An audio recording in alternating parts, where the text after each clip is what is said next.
ಕುಂಭರಾಶಿಯವರೇ, ಶನಿ, ರಾಹು ಮತ್ತು ಕೇತು ರಹಸ್ಯ ಆದೇಶ ನೀಡಿದ್ದಾರೆ. ಮುಂದಿನ 7 ದಿನಗಳಲ್ಲಿ 7 ಭಯಾನಕ ಘಟನೆಗಳು ಯಾವುದೇ ಪರಿಸ್ಥಿತಿಯಲ್ಲೂ ನಿಮ್ಮ ಜೀವನದಲ್ಲಿ ಸಂಭವಿಸಿಯೇ ತೀರುತ್ತವೆ. ಯಾರೊಬ್ಬನಿಂದಲೂ ಇದನ್ನು ತಡೆಯಲು ಸಾಧ್ಯವಿಲ್ಲ. ಏಕೆಂದರೆ ಸ್ನೇಹಿತರೆ, ಶನಿ, ರಾಹು ಮತ್ತು ಕೇತು ಈಗ ತಮ್ಮ ರೌದ್ರ ರೂಪಕ್ಕೆ ಬಂದಿದ್ದಾರೆ ಮತ್ತು ಕುಂಭರಾಶಿಯವರ ಜೀವನದಲ್ಲಿ ಸ್ನೇಹಿತರೆ 6 ದೊಡ್ಡ ಕಾರ್ಯಗಳು ಪೂರ್ಣಗೊಳ್ಳಲಿವೆ ಮತ್ತು ಒಂದು ಮಹಾ ಬದಲಾವಣೆ ಈಗ ನಿಮ್ಮ ಜೀವನದಲ್ಲಿ ಆರಂಭವಾಗಲಿದೆ. ಇದನ್ನು ನಿರ್ಲಕ್ಷಿಸಿದರೆ ಇಡೀ ಜೀವನ ಅಳಬೇಕಾಗಬಹುದು. ಏಕೆಂದರೆ ಸ್ನೇಹಿತರೆ, ಇಂದು ಈ ವಿಡಿಯೋದಲ್ಲಿ ನಾನು ನಿಮಗೆ ಹೇಳುತ್ತೇನೆ, ಯಾವ ಶನಿ ನಿಮ್ಮನ್ನು ಕಳೆದ 3 ವರ್ಷಗಳಿಂದ ಅಳಿಸುತ್ತಿದ್ದರೋ, 3 ವರ್ಷಗಳಿಂದ ನಿಮ್ಮ ಪರೀಕ್ಷೆ ತೆಗೆದುಕೊಳ್ಳುತ್ತಿದ್ದರು, ಅದೇ ಶನಿ ಈಗ ಸ್ನೇಹಿತರೆ ನಿಮ್ಮ ಅದೃಷ್ಟವನ್ನು ಹೊಳೆಯುವಂತೆ ಮಾಡಲಿದ್ದಾರೆ. ಸ್ನೇಹಿತರೆ, ನೀವು ಕೂಡ ನೋಡಿರಬಹುದು ಕೊನೆಯ ಕ್ಷಣದಲ್ಲಿ ನಿಮ್ಮ ಕೆಲಸಗಳು ಹೇಗೆ ಹಾಳಾಗುತ್ತಿದ್ದವು ಎಂದು. ನಿಮ್ಮ ಶ್ರಮದ ಫಲವನ್ನು ಬೇರೆ ಯಾರೋ ಪಡೆದುಕೊಳ್ಳುತ್ತಿದ್ದರು. ಇದನ್ನು ಯಾರು ಅರ್ಥ ಮಾಡಿಕೊಳ್ಳುತ್ತಿರಲಿಲ್ಲ. ರಾತ್ರಿಯಲ್ಲಿ ಎಷ್ಟು ಚಿಂತೆಗಳಿರುತ್ತಿದ್ದವೆಂದರೆ ನಿಮಗೆ ನಿದ್ದೆ ಮಾಡಲು ಕೂಡ ಆಗುತ್ತಿರಲಿಲ್ಲ, ಸರಿಯಾಗಿ ಊಟ ಮಾಡಲು ಆಗುತ್ತಿರಲಿಲ್ಲ. ನಿಮ್ಮ ಸ್ವಂತ ಜನರೇ ನಿಮಗೆ ಸಾಥ್ ಕೊಡಲಿಲ್ಲ. ಅಪರಿಚಿತರು ಕೂಡ ಸ್ನೇಹಿತರೆ ನಿಮ್ಮನ್ನು ವಂಚಿಸಲು ತೊಡಗಿದ್ದರು. ನೀವು ಯಾರನ್ನು ನಂಬಿದ್ದೀರೋ ಆ ಪ್ರತಿಯೊಬ್ಬ ವ್ಯಕ್ತಿಯು ನಿಮ್ಮ ನಂಬಿಕೆಯನ್ನು ಮುರಿದರು. ಒಳ್ಳೆಯವರು ಯಾರು, ಕೆಟ್ಟವರು ಯಾರು ಎಂದು ಗುರುತಿಸಲು ನಿಮಗೆ ಸಾಧ್ಯವಾಗುತ್ತಿರಲಿಲ್ಲ. ಏಕೆಂದರೆ ನೀವು ಶನಿಯ ಕೊನೆ ಹಂತದ ಸಾಡೆಸಾತಿಯನ್ನು ಎದುರಿಸುತ್ತಿದ್ದೀರಿ. ಆದರೆ ಈಗ ಅದೇ ಶನಿ ನಿಮ್ಮ ಜೀವನವನ್ನು ಉತ್ತಮಗೊಳಿಸಲು ತೊಡಗಿದ್ದಾರೆ ಸ್ನೇಹಿತರೆ. ಮತ್ತು ನಿಮ್ಮ ಜೀವನದಲ್ಲಿ ಈಗ ಆಗಲಿರುವ ಭಯಾನಕ ಬದಲಾವಣೆಗಳು ಸ್ನೇಹಿತರೆ ರಾಹು ಮತ್ತು ಕೇತುವಿನ ಕಾರಣದಿಂದ ಆಗಲಿವೆ. ಸ್ನೇಹಿತರೆ, ರಾಹು ಕಳೆದ ಕೆಲವು ಸಮಯದಿಂದ ನಿಮ್ಮ ಕೈಯಿಂದ ನೀವು ಇಷ್ಟಪಡದಂಥ ಕೆಲಸಗಳನ್ನು ಮಾಡಿಸಿದ್ದಾರೆ. ಯಾವುದೇ ಅಂಥ ವ್ಯಕ್ತಿಯೊಂದಿಗೆ ನೀವು ಮಾತನಾಡಬೇಕಾಗಿ ಬಂತು. ಅವರು ನಿಮ್ಮ ಶತ್ರುವಾಗಿದ್ದರೂ ಕೂಡ ನೀವು ಜನರ ಮುಂದೆ ತಲೆ ಬಾಗಬೇಕಾಗಿ ಬಂತು, ಜನರ ಮುಂದೆ ಬೇಡಿಕೊಳ್ಳಬೇಕಾಗಿ ಬಂತು. ಕುಂಭರಾಶಿಯ ಮೇಲೂ ಇದರ ಪ್ರಭಾವ ಬಿತ್ತು. ಏಕೆಂದರೆ ರಾಹು ಅವರ ಲಗ್ನ ಸ್ಥಾನದಲ್ಲಿ ಕುಳಿತಿದ್ದಾರೆ. ಇಷ್ಟವಿಲ್ಲದಿದ್ದರೂ ಕೆಲವು ಅಂಥ ಕೆಲಸಗಳನ್ನು ಮಾಡಬೇಕಾಗಿ ಬಂತು. ಅದಕ್ಕಾಗಿ ನಿಮಗೆ ನಂತರ ಪಶ್ಚಾತ್ತಾಪ ಪಡಬೇಕಾಗಿ ಬಂತು. ಅದು ಯಾವುದೇ ತಪ್ಪು ಕೆಲಸವೇ ಆಗಿರಲಿ, ತಪ್ಪು ಕರ್ಮವೇ ಆಗಿರಲಿ. ತಪ್ಪು ಜಾಗದಲ್ಲಿ ಹಣ ಹೂಡಿಕೆ ಮಾಡಿದ್ದೀರಿ. ತಪ್ಪು ಜಾಗದ ಅಂದರೆ ಜನರ ಜೊತೆ ನೀವು ಸಂಬಂಧಕ್ಕೆ ಬಂದಿದ್ದೀರಿ. ಯಾರೋ ಒಬ್ಬ ವ್ಯಕ್ತಿಯ ಜೊತೆ ಯಾವುದೋ ಒಂದು ತಪ್ಪು ಜಾಗಕ್ಕೆ ನೀವು ತಲುಪಿದ್ದೀರಿ. ನಂತರ ಗೊತ್ತಾಯಿತು ಈ ವ್ಯಕ್ತಿ ತಪ್ಪು ಎಂದು ಮತ್ತು ತಪ್ಪು ವ್ಯಕ್ತಿಯ ಜೊತೆ ಸೇರಿಕೊಂಡು ಬಿಟ್ಟಿದ್ದೇನೆ ಎಂದು ಅನಿಸಿತು. ನಿಮಗೆ ಮತ್ತೆ ಮಾನಸಿಕ ಒತ್ತಡ ಉಂಟಾಗಲು ತೊಡಗಿತು. ಚಿಂತೆಗಳು ಎಷ್ಟಿದ್ದವೆಂದರೆ ನಿಮಗೆ ಏನೂ ಅರ್ಥವಾಗುತ್ತಿರಲಿಲ್ಲ. ಆದರೆ ಸ್ನೇಹಿತರೆ, ಈಗ ಶನಿ, ರಾಹು, ಕೇತು ಈ ಮೂವರ ಒಕ್ಕೂಟವು ನಿಮ್ಮ ಜೀವನವನ್ನು ಉತ್ತಮಗೊಳಿಸಲು ತೊಡಗಿದೆ. ಏಕೆಂದರೆ ಸ್ನೇಹಿತರೆ, ಪರೀಕ್ಷೆಯ ಸಮಯ ಈಗ ಮುಗಿದು ಹೋಗಿದೆ. ಪರೀಕ್ಷೆಗಳನ್ನು ನೀವು ನಿರಂತರವಾಗಿ ನೀಡಿದ್ದೀರಿ. ಆದರೆ ಮುಂಬರುವ ಈ 7 ದಿನಗಳ ಸಮಯದಲ್ಲಿ ನಿಮ್ಮ ಪ್ರತಿಯೊಂದು ಕೆಲಸದಲ್ಲೂ ಶನಿದೇವರು ಸಹಾಯ ಮಾಡುವುದನ್ನು ನೀವು ನೋಡುತ್ತೀರಿ. ರಾತ್ರೋರಾತ್ರಿ ಈಗ ನಿಮ್ಮ ಅದೃಷ್ಟ ಹೊಳೆಯಲಿದೆ. ಮತ್ತು ಒಂದು ಮಾತು ನಾನು ಹೇಳಬಯಸುತ್ತೇನೆ, ಶನಿಯ ಮನೆಯಲ್ಲಿ ತಡವಾಗಬಹುದು, ಆದರೆ ಅನ್ಯಾಯವಿಲ್ಲ ಸ್ನೇಹಿತರೆ. ಶನಿದೇವರು ನ್ಯಾಯದ ದೇವತೆ ಮತ್ತು ರಾಹುಕೇತು ಸ್ನೇಹಿತರೆ ಕೊಡಲು ಆರಂಭಿಸಿದರೆ ಅವರು ಎಷ್ಟು ಕೊಡುತ್ತೇನೆ ಎಂದು ನೋಡುವುದೇ ಇಲ್ಲ. ಅವರು ಕೈ ತುಂಬ ಅಂದರೆ ಅಪಾರವಾಗಿ ಕೊಡುತ್ತಾರೆ. ಮನುಷ್ಯ ಸ್ನೇಹಿತರೆ ಭಿಕ್ಷುಕನಿಂದ ತಕ್ಷಣವೇ ರಾಜನಾಗುತ್ತಾನೆ, ಅಷ್ಟೊಂದು ಅವರು ಕೊಡುತ್ತಾರೆ. ಆದರೆ ಹೌದು, ಒಂದು ವೇಳೆ ನೀವು ಈಗಲೂ ಕೆಲವು ಜಾಗರೂಕತೆ ಮತ್ತು ಎಚ್ಚರಿಕೆಯನ್ನು ವಹಿಸದಿದ್ದರೆ ಕಳೆದ ಕೆಲವು ದಿನಗಳಲ್ಲಿ ನೀವು ಅನುಭವಿಸಿದ ಪರೀಕ್ಷೆಗಳಿಗಿಂತಲೂ ಹಲವು ಪಟ್ಟು ಅಪಾಯಕಾರಿ ಪರೀಕ್ಷೆಗಳನ್ನು ನೀವು ಎದುರಿಸಬೇಕಾಗಬಹುದು. ಆದ್ದರಿಂದ ಈಗ ಜಾಗರೂಕತೆ ಮತ್ತು ಎಚ್ಚರಿಕೆ ವಹಿಸುವುದು ತುಂಬ ಅಗತ್ಯವಾಗಿದೆ. ಇಂದಿನ ಈ ವಿಡಿಯೋದಲ್ಲಿ ನಾನು ನಿಮಗೆ ಏನೇನು ವಿಷಯಗಳನ್ನು ಹೇಳುತ್ತೇನೋ ಎಲ್ಲವೂ ಗ್ರಹಗಳ ಚಲನೆ ಮತ್ತು ನಕ್ಷತ್ರಗಳ ಆಧಾರದ ಮೇಲೆ ಇರಲಿವೆ. ಮತ್ತು ನೀವು ಕೂಡ ಹೇಳುತ್ತೀರಿ, ಜಿ ಇದು ನನ್ನೊಂದಿಗೂ ನಡೆಯುತ್ತಿದೆ ಎಂದು. ನಿಮ್ಮ ಜೀವನದೊಳಗೆ ಇಣುಕಿ ನೋಡಲಿದ್ದೇನೆ ಸ್ನೇಹಿತರೆ, ನಿಮಗೆ ಕನ್ನಡಿ ತೋರಿಸಲಿದ್ದೇನೆ ಮತ್ತು ನಿಮ್ಮನ್ನು ಆ ಗೊಂದಲದ ಸಮಸ್ಯೆಯಿಂದ ಹೊರತರುವ ಕೆಲಸವನ್ನು ನಾನು ಮಾಡುತ್ತೇನೆ. ಹಾಗಾಗಿ ಮೊದಲಿನಿಂದ ಕೊನೆಯವರೆಗೂ ಜೊತೆಯಲ್ಲೇ ಇರಿ. ಎಂದರೆ ಕೊನೆಯಲ್ಲಿ ಒಂದು ಅಚೂಕವಾದ ಪರಿಹಾರವಿದೆ. ಅದು ಶನಿ, ರಾಹು ಮತ್ತು ಕೇತು ಈ ಮೂವರನ್ನು ನಿಮ್ಮ ಮೇಲೆ ಕೃಪೆ ತೋರುವಂತೆ ಮಾಡುತ್ತದೆ. ನಿಮ್ಮ ಪ್ರತಿಯೊಂದು ಕೆಲಸವು ಸುಲಭವಾಗಿ ಆಗತೊಡಗುತ್ತದೆ ಸ್ನೇಹಿತರೆ. ಕಳೆದ ಸಮಯವನ್ನು ನೋಡಿದರೆ ಶನಿಯ ಸಾಡೆಸಾತಿ ಏನಿತ್ತು. ಉದಾಹರಣೆಗೆ ನೀವು ಕೇವಲ ನಿಮ್ಮ ಆಧಾರ್ ಕಾರ್ಡ್ ಅಪ್ಡೇಟ್ ಮಾಡಿಸಬೇಕಿತ್ತು ಎಂದು ಅಂದುಕೊಳ್ಳಿ. ಅದು ಒಂದು ಸಣ್ಣ ಕೆಲಸ, ಕೆಲವೇ ಗಂಟೆಗಳಲ್ಲಿ ಆಗಬಹುದು. ಆದರೆ ಅದಕ್ಕಾಗಿ ಕೂಡ ನೀವು ತಿಂಗಳುಗಟ್ಟಲೆ ಅಲೆಯಬೇಕಾಗಿ ಬಂತು. ಕಾಯಬೇಕಾಗಿ ಬಂತು. ಇದಲ್ಲದೆ ನಿಮಗೆ ಒಂದು ಸಣ್ಣ ನೆಗಡಿ ಅಥವಾ ಹವಾಮಾನದ ಕಾಯಿಲೆ ಬಂತು ಎಂದು ಭಾವಿಸೋಣ.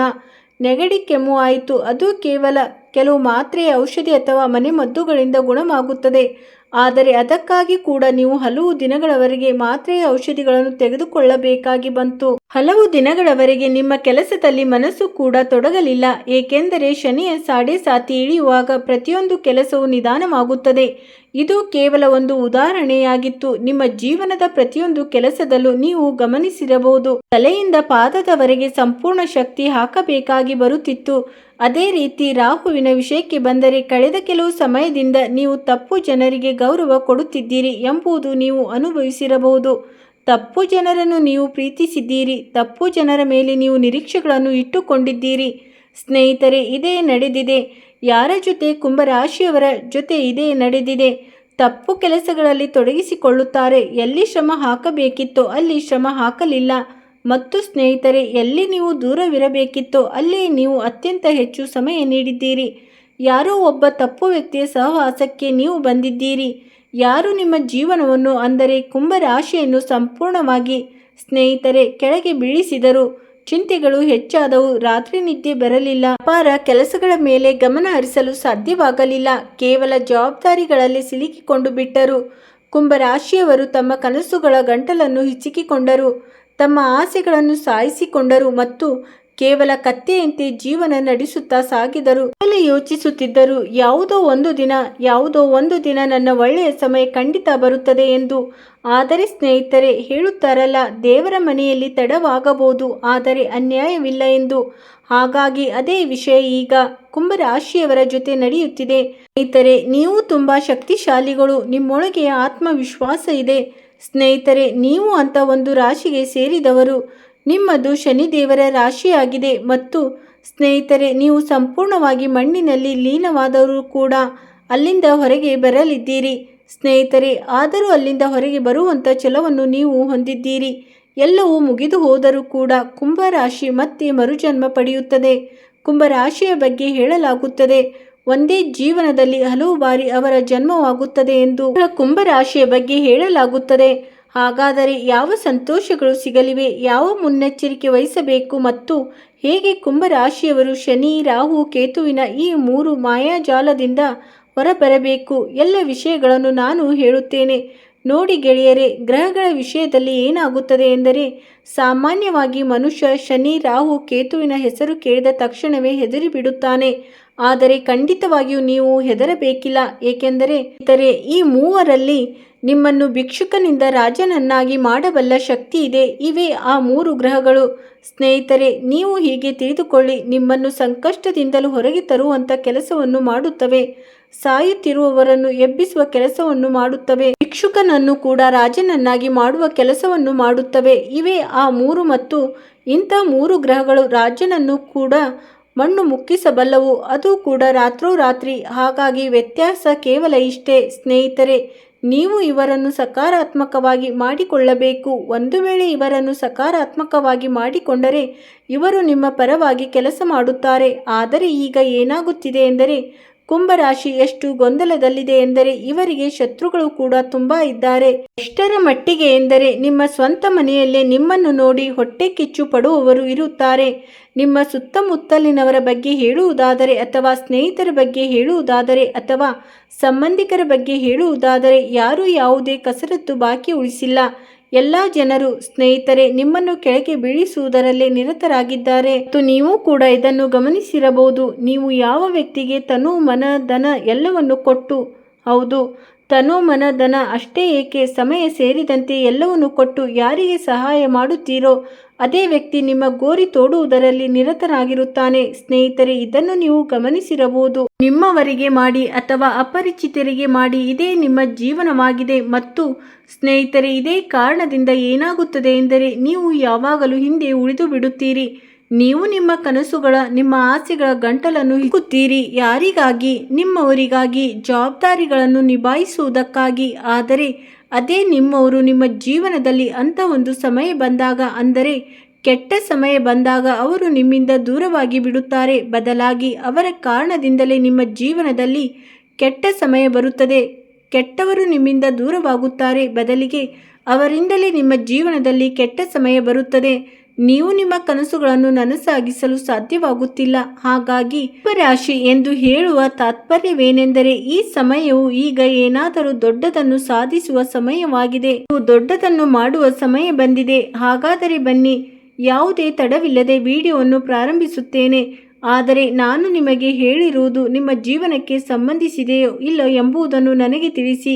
ಕಮೆಂಟ್ ಮಾಡಿ, ತಕ್ಷಣವೇ ಮಾಡಿ ಮತ್ತು ಹೀಗೆ ಹೇಳಿ, ಹೌದು ಇದು ನಡೆಯುತ್ತಿದೆ ಎಂದು. ಒಂದು ವೇಳೆ ನಡೆಯುತ್ತಿಲ್ಲವೆಂದಾದರೆ ಇಲ್ಲ ಎಂದು ತಿಳಿಸಿ. ಕಮೆಂಟ್ನಲ್ಲಿ ಖಂಡಿತವಾಗಿ ತಿಳಿಸಿ. ಈಗ ಸ್ನೇಹಿತರೆ, ನಾನು ನಿಮ್ಮ ಜೀವನವನ್ನು ಸರಿಯಾದ ದಾರಿಗೆ ತರುವಂಥ ವಿಷಯಗಳನ್ನು ಹೇಳಲಿದ್ದೇನೆ. ಹಾಗಾದರೆ ಬನ್ನಿ, ವಿಡಿಯೋವನ್ನು ಪ್ರಾರಂಭಿಸೋಣ. ಎಲ್ಲಕ್ಕಿಂತ ಮೊದಲು ಶನಿದೇವರ ನಿಜವಾದ ಭಕ್ತರು ಕಮೆಂಟ್ ಬಾಕ್ಸ್ನಲ್ಲಿ ಜೈ ಶನಿದೇವ ಎಂದು ಖಂಡಿತವಾಗಿ ಬರೆಯಿರಿ. ಏಕೆಂದರೆ ಸ್ನೇಹಿತರೆ, ಶನಿದೇವರು ನಿಮ್ಮ ರಾಶಿಯ ಅಧಿಪತಿಯಾಗಿದ್ದು ಈಗ ನಿಮಗಾಗಿ ವರದಾನವೆಂದು ಸಾಬೀತಾಗಲಿದ್ದಾರೆ. ಆದ್ದರಿಂದ ಕಮೆಂಟ್ನಲ್ಲಿ ಜೈ ಶನಿದೇವ ಎಂದು ಬರೆಯಿರಿ ಮತ್ತು ವಿಡಿಯೋವನ್ನು ಖಂಡಿತವಾಗಿಯೂ ಲೈಕ್ ಮಾಡಿ. ಇಂದಿನ ವಿಡಿಯೋ ತುಂಬ ಪ್ರಮುಖವಾದುದಾಗಿದೆ. ತುಂಬ ಶ್ರಮ ಬೇಕಾಗುತ್ತದೆ, ಆದರೂ ನೀವು ಜನರು ವಿಡಿಯೋವನ್ನು ಲೈಕ್ ಮಾಡುವುದಿಲ್ಲ. ಹಾಗಾಗಿ ಇಂದು ಖಂಡಿತವಾಗಿಯೂ ನೀವು ಲೈಕ್ ಮಾಡುತ್ತೀರಿ ಮತ್ತು ಕಮೆಂಟ್ ಬಾಕ್ಸ್ನಲ್ಲಿ ಜೈ ಶನಿದೇವ ಎಂದು ಬರೆಯಿರಿ.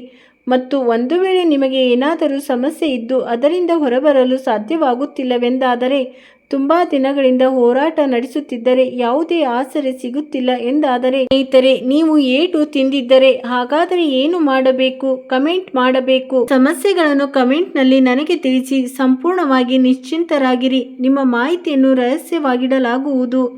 ನಿಮ್ಮ ಸಮಸ್ಯೆಗೆ ನಿಮ್ಮ ಹೆಸರು ಮತ್ತು ರಾಶಿಗೆ ಅನುಗುಣವಾಗಿ ನಾನು ನಿಮಗೆ ಸಂಪೂರ್ಣ ಉಚಿತವಾಗಿ ನಿಮಗೆ ನಿಮ್ಮ ಸಮಸ್ಯೆಗೆ ಪರಿಹಾರವನ್ನು ಕೂಡ ಹೇಳುತ್ತೇನೆ. ಎಂದರೆ ಕುಂಭರಾಶಿಯವರ ಜೀವನದಲ್ಲಿ ಕೊನೆಗೆ ಏನೇನು ವಿಷಯಗಳು ಅವರಿಗೆ ತೊಂದರೆ ಕೊಡುತ್ತಿವೆ ಎಂಬುದು ನನಗೆ ತಿಳಿದಿದೆ. ಹಾಗಾದರೆ ಬನ್ನಿ, ವಿಡಿಯೋವನ್ನು ಪ್ರಾರಂಭಿಸೋಣ ಮತ್ತು ನಾನು ಹೇಳಿರುವುದನ್ನು ಖಂಡಿತವಾಗಿಯೂ ಮಾಡಿಬಿಡಿ. ಬನ್ನಿ, ಗಮನವಿಟ್ಟು ನನ್ನ ಪ್ರತಿಯೊಂದು ಮಾತನ್ನು ಕೇಳಿ. ನೋಡಿ ನನ್ನ ಸ್ನೇಹಿತರೆ, ನಾನು ನಿಮಗೆ ಹೇಳಬಯಸುವುದೇನೆಂದರೆ, ನಿಮ್ಮ ಲಗ್ನದಲ್ಲಿ ಅಂದರೆ ನಿಮ್ಮ ರಾಶಿಯಲ್ಲಿ ಈಗ ರಾಹು ಕುಳಿತಿದ್ದಾನೆ. ಅವನು ತುಂಬ ಗೊಂದಲಗಳನ್ನು ಹರಡುತ್ತಿದ್ದಾನೆ. ಇದನ್ನು ನೀವು ಕೂಡ ಗಮನಿಸಿದ್ದೀರಿ. ಇದಲ್ಲದೆ ಶನಿದೇವರು ನಿಮ್ಮ ಧನ ಸ್ಥಾನದಲ್ಲಿ, ನಿಮ್ಮ ಕುಟುಂಬದ ಸ್ಥಾನದಲ್ಲಿ, ನಿಮ್ಮ ಮಾತಿನ ಸ್ಥಾನದಲ್ಲಿ ಕುಳಿತಿದ್ದಾರೆ ಮತ್ತು ಕೇತು ನಿಮ್ಮ ಜೀವನದ ಸಂಗಾತಿಯ ಸ್ಥಾನದಲ್ಲಿ, ವಾರದ ಸ್ಥಾನದಲ್ಲಿ ಮತ್ತು ಸ್ನೇಹಿತರೆ ಇದೇ ಸ್ಥಾನವು ಪಾಲುದಾರಿಕೆಯ ಸ್ಥಾನಕ್ಕೂ ಸಂಬಂಧಿಸಿದೆ. ಹಾಗಾದರೆ ಸ್ನೇಹಿತರೆ, ನಾವು ರಾಹುವನ್ನು ಎಲ್ಲಕ್ಕಿಂತ ಮೊದಲು ನಿಮಗಾಗಿ ವರದಾನವಾಗಿ ಮಾಡುತ್ತೇವೆ. ರಾಹು ನಿಮಗಾಗಿ ಹೇಗೆ ಶಕ್ತಿಶಾಲಿಯಾಗುತ್ತಾನೆ ಎಂಬುದನ್ನು ನಾನು ನಿಮಗೆ ಹೇಳುತ್ತೇನೆ. ನೋಡಿ ಸ್ನೇಹಿತರೆ, ಯಾವುದೇ ನಿರ್ಧಾರ ತೆಗೆದುಕೊಳ್ಳುವ ಮೊದಲು ನೀವು ಸಂಪೂರ್ಣ ಮಾಹಿತಿಯನ್ನು ಪಡೆಯಬೇಕು. ಅಂದರೆ ನೀವು ಯಾವುದೇ ಕೆಲಸವನ್ನು ಪ್ರಾರಂಭಿಸುತ್ತಿದ್ದರೆ ಅಥವಾ ಏನನ್ನಾದರೂ ಮಾಡಲಿದ್ದರೆ ಎಲ್ಲಕ್ಕಿಂತ ಮೊದಲು ಅದರ ಬಗ್ಗೆ ಉತ್ತಮವಾಗಿ ಮಾಹಿತಿಯನ್ನು ಕಲೆ ಹಾಕಿ. ಏಕೆಂದರೆ ಏನಾಗುತ್ತದೆ ಎಂದರೆ, ರಾಹು ಗೊಂದಲವನ್ನು ಹರಡುತ್ತಾನೆ ಮತ್ತು ಏನು ಮಾಡಬೇಕು, ಏನು ಮಾಡಬಾರದು, ಯಾವುದು ನಿಜ, ಯಾವುದು ಸುಳ್ಳು ಎಂಬುದು ಅರ್ಥವಾಗುವುದಿಲ್ಲ. ಆದ್ದರಿಂದ ಎಲ್ಲಕ್ಕಿಂತ ಮೊದಲು ನೀವು ಇದನ್ನು ಮಾಡಬೇಕಾಗಿದೆ. ಮುಂಬರುವ ಸುಮಾರು 6 ತಿಂಗಳವರೆಗೆ ಸುಳ್ಳು ಹೇಳಿ ಹಣ ಗಳಿಸಲು ಖಂಡಿತವಾಗಿ ಪ್ರಯತ್ನಿಸಬೇಡಿ. ಎಂದರೆ ಇದರಿಂದ ಏನಾಗುತ್ತದೆ ಎಂದರೆ, ರಾಹುವಿನ ಗೊಂದಲವು ಶನಿಯ ಮೇಲೆ ಪ್ರಭಾವ ಬೀರುತ್ತದೆ. ಆದ್ದರಿಂದ ಮೊದಲನೆಯದಾಗಿ ಸುಳ್ಳು ಹೇಳಿ ಹಣ ಗಳಿಸುವುದನ್ನು ಸಂಪೂರ್ಣವಾಗಿ ನಿಲ್ಲಿಸಿ. ಈ ವಿಷಯದ ಬಗ್ಗೆ ವಿಶೇಷವಾಗಿ ಗಮನವಿರಲಿ. ಇಲ್ಲದಿದ್ದರೆ ಈ ಎಲ್ಲ ವಿಷಯಗಳು ನಿಮ್ಮನ್ನು ಮತ್ತೆ ಕೆಳಗೆ ಬೀಳಿಸಬಹುದು. ಇದಲ್ಲದೆ ಸ್ನೇಹಿತರೆ, ವ್ಯಸನಗಳಿಗೆ ಬಲಿಯಾಗುವುದು, ತಪ್ಪು ಹಿತೈಷಿಗಳ ಒಡನಾಟ ಮತ್ತು ಅನೈತಿಕ ಗಳಿಕೆ ಅಂದರೆ ಸಟ್ಟ ವ್ಯಾಪಾರದ ಅಥವಾ ಜೂಜಾಟದಂಥ ವಿಷಯಗಳಿಂದ ನೀವು ದೂರವಿರಬೇಕು. ಏಕೆಂದರೆ ಧನ ಸ್ಥಾನದಲ್ಲಿ ಶನಿ ದೇವರಿದ್ದಾರೆ. ಅಲ್ಲದೆ ಪ್ರತಿದಿನ ನೀವು ನಿಮ್ಮ ಗುರುಗಳ ಮತ್ತು ನಿಮ್ಮ ಪೋಷಕರನ್ನು ಗೌರವಿಸಬೇಕು. ಇದಲ್ಲದೆ ಸ್ನೇಹಿತರೆ, ನಿಮ್ಮ ಮನಸ್ಸನ್ನು ಕೂಡ ನೀವು ಸ್ಥಿರವಾಗಿಟ್ಟುಕೊಳ್ಳಬೇಕು. ಮತ್ತು ಮುಂಬರುವ 7 ದಿನಗಳಲ್ಲಿ ಈ ಕೆಲವು ವಿಷಯಗಳು ಸಂಭವಿಸುವ ಸಾಧ್ಯತೆ ಇದೆ. ಇದ್ದಕ್ಕಿದ್ದಂತೆ ನೀವು ಯಾವುದೇ ಹೊಸ ವ್ಯಕ್ತಿಯನ್ನು ಭೇಟಿಯಾಗಬಹುದು. ಯಾವುದೇ ನಿಂತು ಹೋಗಿದ್ದ ನಿಮ್ಮ ಕೆಲಸವು ವೇಗವನ್ನು ಪಡೆದುಕೊಳ್ಳುತ್ತದೆ. ಆನ್ಲೈನ್ ಅಥವಾ ತಾಂತ್ರಿಕತೆಗೆ ಸಂಬಂಧಿಸಿದ ಯಾವುದೇ ಕೆಲಸವಿದ್ದರೆ ಅದರಿಂದಲೂ ನಿಮಗೆ ಸಾಕಷ್ಟು ಲಾಭ ಸಿಗಲಿದೆ. ಯಾವುದೇ ಹಳೆಯ ಭ್ರಮೆ ಅಥವಾ ಗೊಂದಲಗಳು ಕೊನೆಗೊಳ್ಳಬಹುದು. ಸ್ನೇಹಿತರೆ, ಗಮನವಿಟ್ಟು ಕೇಳಿ. ಯಾರದೇ ಪ್ರಚೋದನೆಗೆ ಒಳಗಾಗಿ ನೀವು ದೊಡ್ಡ ಹೂಡಿಕೆಯನ್ನು ಮಾಡಬಾರದು. ಏಕೆಂದರೆ ರಾಹುವಿನ ಕಾರಣದಿಂದ ನಿಮಗೆ ನಷ್ಟ ಉಂಟಾಗಿದೆ. ರಹಸ್ಯ ಶತ್ರುಗಳ ವದಂತಿಗಳಿಂದಲೂ ನೀವು ದೂರವಿರಬೇಕು. ಮುಂದಿನ ವಿಷಯವೇನೆಂದರೆ, ಧನಸ್ಥಾನದಲ್ಲಿ ಶನಿಯನ್ನು ನೋಡಿ. ಇವರು ಕಠಿಣ ಶ್ರಮದ ಭಾವವನ್ನು ಪ್ರತಿನಿಧಿಸುತ್ತಾರೆ ಮತ್ತು ನಾನು ನಿಮಗೆ ಹೇಳುತ್ತೇನೆ, ನಿಮ್ಮ ಆದಾಯದ ಒಂದು ಭಾಗವನ್ನು ನೀವು ನಿಯಮಿತವಾಗಿ ಏನು ಮಾಡಬೇಕು ಅದನ್ನು ನೀವು ಉಳಿಸಬೇಕು. ಧಾವಿಸಿ ನೋಡಿ, ಒಂದು ವೇಳೆ ನೀವು ದಿನಕ್ಕೆ 100 ಗಳಿಸಿದ್ದರೆ ಕನಿಷ್ಠ ಪಕ್ಷ ನೀವು ದಿನಕ್ಕೆ 10 ರೂಪಾಯಿ ಆದರೂ ಉಳಿಸಬೇಕು. ಕನಿಷ್ಠ ಪಕ್ಷ ಅಷ್ಟಾದರೂ ಉಳಿಸಿ. ನೀವು ಬಯಸಿದರೆ 25 ರೂಪಾಯಿ ಕೂಡ ಉಳಿಸಬಹುದು, 50 ರೂಪಾಯಿ ಕೂಡ ಉಳಿಸಬಹುದು ಮತ್ತು 75 ರೂಪಾಯಿ ಕೂಡ ಉಳಿಸಬಹುದು. ಇದು ಕೇವಲ ನಿಮ್ಮ ಮೇಲಷ್ಟೇ ನಿರ್ಧರಿತವಾಗಿರುತ್ತದೆ. ಸ್ನೇಹಿತರೆ, ಈಗ ಇದರ ಹೊರತಾಗಿ ಯಾರದೇ ಹಕ್ಕನ್ನು ಕಸಿದುಕೊಳ್ಳಬಾರದು ಎಂಬುದನ್ನು ನೆನಪಿಡಿ. ಯಾರದೇ ಹಕ್ಕನ್ನು ಕಿತ್ತುಕೊಳ್ಳಬೇಡಿ, ಏಕೆಂದರೆ ಶನಿದೇವರಿಗೆ ಈ ವಿಷಯಗಳು ದ್ವೇಷ ಹುಟ್ಟಿಸುತ್ತವೆ. ಇದ್ದರೆ ಜೀವನದಲ್ಲಿ ಯಾವಾಗಲೂ ಕೆಳಮಟ್ಟದಲ್ಲಿ ಇರುತ್ತೀರಿ. ಸಮಯದ ಪಾಲನೆ ಮಾಡುವುದು ಮುಖ್ಯವಾಗಿದೆ. ಅಂದರೆ ಧಾವಿಸಿ ನೋಡಿ, ಇಂದು ನೀವು ಯಾರನ್ನಾದರೂ ಭೇಟಿಯಾಗಬೇಕಿದ್ದರೆ ಮಾತ್ರವೇ ಭೇಟಿಯಾಗಿ. ಅವರಿಗೆ ನಾಳೆ ಭೇಟಿಯಾಗೋಣ ಎಂದು ಹೇಳಬೇಡಿ. ಇಲ್ಲ, ಒಂದು ವೇಳೆ ನೀವು ಯಾವುದೇ ದಾಖಲೆಗಳನ್ನು ನವೀಕರಿಸಬೇಕಿದ್ದರೆ ಇಂದು ಮಾತ್ರವೇ ಮಾಡಿಸಿ, ನಾಳೆ ಮುಂದೂಡಬೇಡಿ ಮತ್ತು ಕಠಿಣ ಶ್ರಮ ಪಡುವುದರಿಂದ ಹಿಂದೆ ಸರಿಯಲೇಬೇಡಿ. ಸೋಮಾರಿತನವನ್ನು ಬಿಟ್ಟು ಬಿಡಿ. ಅಗತ್ಯವಿರುವವರಿಗೆ ನಿಮ್ಮ ಶಕ್ತ್ಯಾನುಸಾರ ಎಷ್ಟು ಸಾಧ್ಯವೋ ಅಷ್ಟು ಸಹಾಯ ಮಾಡಿ. ನಿಂತು ಹೋಗಿರುವ ಹಣ ಬಾಕಿ ಖಂಡಿತವಾಗಿ ಕೈ ಸೇರಲಿದೆ. ವೃತ್ತಿ ಮತ್ತು ವ್ಯಾಪಾರದಲ್ಲಿ ಜವಾಬ್ದಾರಿಗಳು ಸ್ವಲ್ಪ ಹೆಚ್ಚಾಗಲಿವೆ. ಯಾವುದೇ ಅನುಭವಿ ವ್ಯಕ್ತಿಯ ಸಲಹೆಯು ನಿಮಗೆ ಪ್ರಯೋಜನಕಾರಿಯಾಗಲಿದೆ. ಮತ್ತು ಹೌದು, ಖರ್ಚುಗಳ ಮೇಲೆ ನಿಯಂತ್ರಣ ಸಾಧಿಸಿದರೆ ನಿಮಗೆ ಸ್ವರ್ಗವೋ ಸ್ವರ್ಗ. ಆದರೆ ಹೌದು, ಶನಿಯು ಕುಟುಂಬದ ಸ್ಥಾನದಲ್ಲಿದ್ದಾಗ ಕೋಪ ಬರಬಹುದು. ಆದರೆ ಕೋಪದಲ್ಲಿ ಯಾವುದೇ ನಿರ್ಧಾರ ತೆಗೆದುಕೊಳ್ಳಬೇಡಿ. ಅನಗತ್ಯ ಸಾಲವನ್ನು ಕೂಡ ಮಾಡಬಾರದು ಮತ್ತು ಪ್ರದರ್ಶನಕ್ಕಾಗಿ ಸ್ನೇಹಿತರೆ ಖರ್ಚು ಮಾಡಬಾರದು, ಏಕೆಂದರೆ ಶನಿಗೆ ಈ ವಿಷಯಗಳು ಇಷ್ಟವಾಗುವುದಿಲ್ಲ. ಇದರ ಹೊರತಾಗಿ ಸಪ್ತಮ ಸ್ಥಾನದಲ್ಲಿ ಕೇತು ಇರುವುದು ಕೇತುವಿನ ಪ್ರಭಾವವಾಗಿದೆ. ಇದು ಸಪ್ತಮ ಸ್ಥಾನದಲ್ಲಿದೆ. ನಿಮ್ಮ ಜೀವನ ಸಂಗಾತಿಯ ಮಾತುಗಳನ್ನು ನೀವು ಕೇಳಬೇಕು, ಅದನ್ನು ಕೂಡ ಗಮನವಿಟ್ಟು ಕೇಳಬೇಕು. ಏನು ಮಾಡಬೇಕು? ಜೀವನ ಸಂಗಾತಿಯ ಮಾತುಗಳನ್ನು ನೀವು ಕೇಳಬೇಕು. ಕೇತು ಇಲ್ಲಿದ್ದಾಗ ನಾವು ಜೀವನ ಸಂಗಾತಿಯ ಮಾತುಗಳನ್ನು ಕೇಳಲೇಬೇಕು. ಅಹಂಕಾರವನ್ನು ಬಿಟ್ಟು ಬಿಡಿ. ಜಗಳ ನಡೆಯದಿದ್ದರೆ ಅಹಂಕಾರವನ್ನು ಬದಿಗಿಟ್ಟು ಪರಸ್ಪರ ಮಾತನಾಡಿ ಎಲ್ಲವನ್ನು ಬಗೆಹರಿಸಿಕೊಳ್ಳಿ. ಆಧ್ಯಾತ್ಮಿಕ ಅಭ್ಯಾಸ ಮತ್ತು ಆತ್ಮ ಅವಲೋಕನವನ್ನು ನೀವು ಮಾಡಬೇಕಾಗಿದೆ. ಏನು ಮಾಡಬೇಕು? ಆತ್ಮ ಅವಲೋಕನ ಮಾಡಿಕೊಳ್ಳಬೇಕಾಗಿದೆ. ಸ್ವಲ್ಪ ಸಮಯ ನಿಮ್ಮೊಂದಿಗೆ ನೀವೇ ಮಾತನಾಡಿಕೊಳ್ಳಬೇಕು. ಹಳೆಯ ವಿವಾದಗಳನ್ನು ನೀವು ಕೊನೆಗೊಳಿಸಬೇಕು, ಕುಟುಂಬದಲ್ಲಿ ಅಥವಾ ಜೀವನದಲ್ಲಿ ಎಲ್ಲೇ ಆಗಿರಲಿ. ಇದರ ಹೊರತಾಗಿ ಯಾವುದೇ ಹಳೆಯ ಸಂಬಂಧಗಳನ್ನು ಸುಧಾರಿಸುವ ಅವಕಾಶ ಸಿಗಲಿದೆ. ಯಾವುದೇ ಪ್ರಮುಖ ಮಾತುಕತೆಯಿಂದ ತಪ್ಪು ತಿಳುವಳಿಕೆಗಳು ದೂರವಾಗುತ್ತವೆ. ಪಾಲುದಾರಿಕೆಗೆ ಸಂಬಂಧಿಸಿದ ವಿಷಯಗಳು ಉತ್ತಮವಾಗಿರುತ್ತವೆ. ಮತ್ತು ಹೌದು, ನೆನಪಿನಲ್ಲಿಡಿ, ಕೇತುವಿನ ಕೆಲವು ಮುನ್ನೆಚ್ಚರಿಕೆಗಳೆಂದರೆ ಸಂಪೂರ್ಣ ವಿಷಯವನ್ನು ಕೇಳದೆ ಯಾವುದೇ ತೀರ್ಮಾನಕ್ಕೆ ಬರಬೇಡಿ. ಸಂಬಂಧಗಳಲ್ಲಿ ಮೌನವಾಗಿರುವುದನ್ನು ಪರಿಹಾರ ಎಂದು ಭಾವಿಸಬೇಡಿ. ಮೌನವಾಗಿರಬೇಡಿ. ಕೇತು ಏನು ಮಾಡುತ್ತಾನೆ ಎಂದರೆ ಮನುಷ್ಯನನ್ನು ಮೌನವಾಗಿಸಿ ಬಿಡುತ್ತಾನೆ. ಅವನು ಸುಮ್ಮನಾಗಿ ಬಿಡುತ್ತಾನೆ ಮತ್ತು ನಿಮ್ಮೊಂದಿಗೂ ಸಹ ಇದೇ ನಡೆದಿದೆ. ಆದರೆ ಮೌನವಾಗಿರಬಾರದು. ಈಗ ನಾನು ನಿಮಗೆ ಹೇಳಬಯಸುವುದೇನೆಂದರೆ, ರಾಹುವಿನ ದೂರದರ್ಶಿತ್ವ, ಶನಿಯ ಶಿಸ್ತು ಮತ್ತು ಕೇತುವಿನ ವೈರಾಗ್ಯ ಒಟ್ಟಿಗೆ ಸಮತೋಲನಗೊಂಡರೆ ವ್ಯಕ್ತಿಯು ತನ್ನ ಜೀವನದಲ್ಲಿ ದೊಡ್ಡ ಮತ್ತು ಶಾಶ್ವತ ಬದಲಾವಣೆಯನ್ನು ತರಬಹುದು. ಮತ್ತು ಮುಂಬರುವ 7 ದಿನಗಳಲ್ಲಿ ಗಮನ ಹರಿಸಬೇಕಾದ ಯೋಗ್ಯ ವಿಷಯವೇನೆಂದರೆ, ಹೊಸ ಅವಕಾಶಗಳು ಬಂದಾಗ ಆತುರ ಪಡಬೇಡಿ. ಯೋಚಿಸಿ ನಿರ್ಧಾರ ತೆಗೆದುಕೊಳ್ಳಿ. ಹಣದ ವಿಷಯದಲ್ಲಿ ಸಂಯಮವಿರಲಿ. ಸಂಬಂಧಗಳಲ್ಲಿ ಸಂವಹನವನ್ನು ಮುಂದುವರಿಸಿ.